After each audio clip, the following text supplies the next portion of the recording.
यही होली के महीना में हम रवि रोशन आप सबके बीच कृष्ण जी राधा जी के होली गीत लेके उपस्थित बानी। आशा न पूर्ण विश्वास बा आप सबके अच्छा लगी। जरूर जरूर वही रुद्र शक्ति म्यूजिक के माध्यम से प्रस्तुत कर रहल बानी। का करत हुआ कैसे करत हुआ सखी डालो ना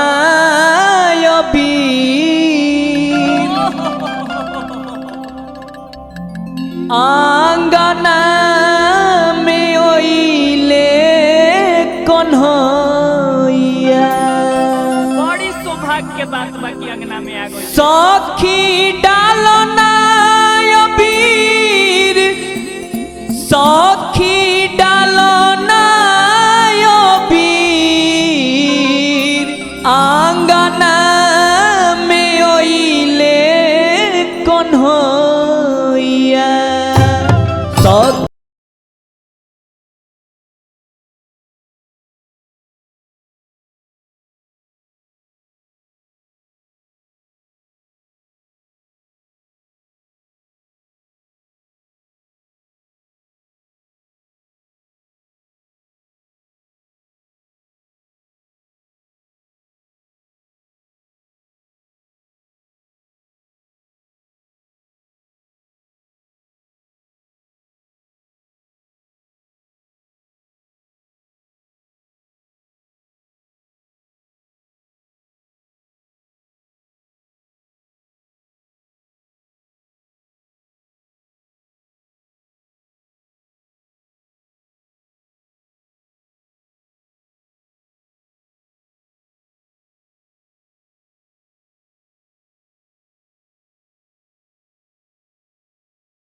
बड़ी रे शरारती करत बाड़े छलिया करत बाड़े छलिया हो करत बाड़े छलिया कवनो बहाने आई जाले राधा गलिया आई जाले गलिया हो आई जाले गलिया बड़ी रे शरारती करत बाड़े छलिया कवनो बहाने आई जाले राधा गलिया बंसी छेड़े सरगम चल तीर हो होली हो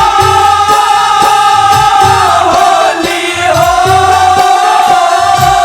बंसी छेड़े सरगम चल तीर करेले खूबे ताता थैया सखी डालो ना अबीर आंगना में अइले कन्हैया सखी डालो ना अबीर आंगना में अइले कन्हैया सखी डालो ना अबीर आंगना में अइले कन्हैया सखी डालो ना अबीर आंगना में अइले कन्हैया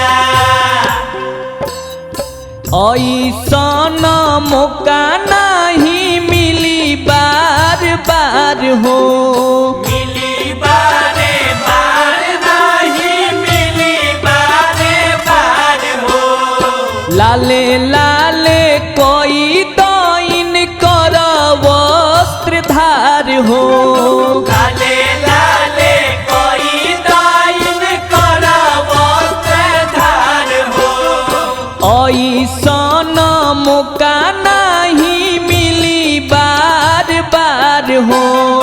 लाले लाले कोई दाइन कर वस्त्र धार हो। बड़ी करेल तंग जमुना तीर हो। बड़ी करेल तंग जमुना तीर हो। बड़ी करेल तंग जमुना तीर बैठल कदम के छैया। सखी डालना अबीर आंगना में अइले कन्हैया। सखी डालना अबीर आंगना में अइले कन्हैया। सखी डालना अबीर आंगना में अइले कन्हैया। सखी डालना अबीर आंगना में अइले कन्हैया। सखी डालना अबीर आंगना में अइले कन्हैया। सखी डालना अबीर आंगना में अइले कन्हैया। सखी डालना अबीर सखी डालना। सखी डालना अबीर सखी डालना। सखी डालना अबीर सखी डालना। सखी डालना अबीर सखी डालना। सखी डालना अबीर सखी डालना अबीर आंगना में अइले कन्हैया। सखी डालना अबीर आंगना में अइले कन्हैया। सखी डालना अबीर आंगना में अइले कन्हैया। सखी डालना अबीर आंगना में अइले कन्हैया। सखी डालना अबीर आंगना में अइले कन्हैया। सखी डालना अबीर आंगना में अइले कन्हैया। सखी डालना अबीर आंगना में अइले कन्हैया। सखी डालना